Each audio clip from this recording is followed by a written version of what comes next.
اولیاء کرام میں سب سے اعلیٰ جو قسم ہے، درجہ ہے، سب سے بڑا صدیق ہوتا ہے۔ تو اس طرح جو علم دین سیکھتا رہتا ہے، اس میں نشو و نما پاتا ہے، تو 70 صدیقوں کے برابر اسے ثواب دیا جاتا ہے۔ ایک حدیث پاک ہے، جاہل مر جانے کے خوف سے جو بندہ طلب علم میں نکلتا ہے یا سنت مٹ جانے کے ڈر سے اس کے زندہ کرنے کے لیے چلتا ہے، تو اس کی مثال اس غازی کی ہے جو جہاد فی سبیل اللہ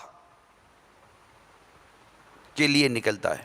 اور یاد رکھو کہ جسے عمل نے پیچھے چھوڑ دیا، نسب اسے آگے نہیں کرے گا۔ تو کتنی بڑی سعادت کی بات ہے میٹھے میٹھے اسلامی بھائیوں، کہ جاہل مر جانے کا خوف یہ نصیب والوں کو ہوتا ہے، میں جاہل نہ مر جاؤں۔ اب جہالت کو سمجھنے کی ضرورت ہے، علم دین سے دوری اور اسپیشلی فرض علم سے دوری۔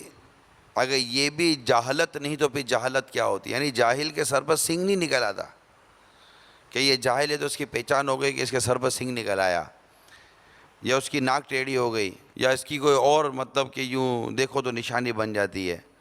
بڑا اپ ٹو ڈیٹ اور بڑی مطلب کہ لمبی لمبی باتیں کرنے والا بھی پرلے درجے کا جاہل ہو سکتا ہے، ایک نمبر کا جاہل، کیونکہ اس کے پاس علم دین نہیں ہے بیچارے کے پاس۔ تو جو ہم پر فرض ہے، عبادت کے معاملے میں غور کریں، نماز فرض ہے تو نماز کے بارے میں جو فرض علم ہے وہ سیکھنا فرض ہو جائے گا۔ تو جاہل میں نہ مر جاؤں، اس کا خوف ہمارے دل میں ہونا چاہیے۔ مطالعے کا شوق پیدا کرو میٹھے میٹھے اسلامی بھائیوں، اسٹڈی،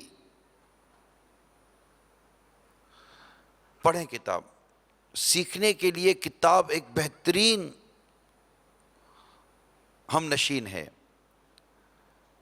جبکہ کتاب ہو پھر ایسی مقتۃ المدینہ کی کتابیں لے لیجئے تو ماشاءاللہ علمیہ، علماء، اہل سنت اور دیگر ہمارے بزرگوں کی کتابیں مقتۃ المدینہ سے ملتی ہیں۔ اور بہت بنیادی بات ہے قرآن مجید سیکھنا، قرآن مجید کی تلاوت سیکھنا اور قرآن مجید کو سمجھنا۔ تلاوت سعادت کی بات ہے، دیکھنا بھی سعادت کی بات ہے، اس کو سمجھنا، اور سمجھنے کے لیے قرآن مجید کی تفسیر مقتۃ المدینہ سے حاصل کریں۔ اللہ ہمیں قرآن سمجھنے کا جذبہ عطا فرمائے، شوق ہونا چاہیے، یار میں قرآن پڑھوں، اچھے سے اچھا قرآن پڑھوں اور بہترین قرآن سیکھوں۔ اس سے انشاءاللہ تعالی بہت فائدہ ہوگا اور ہمارے علم میں بھی اضافہ ہوگا۔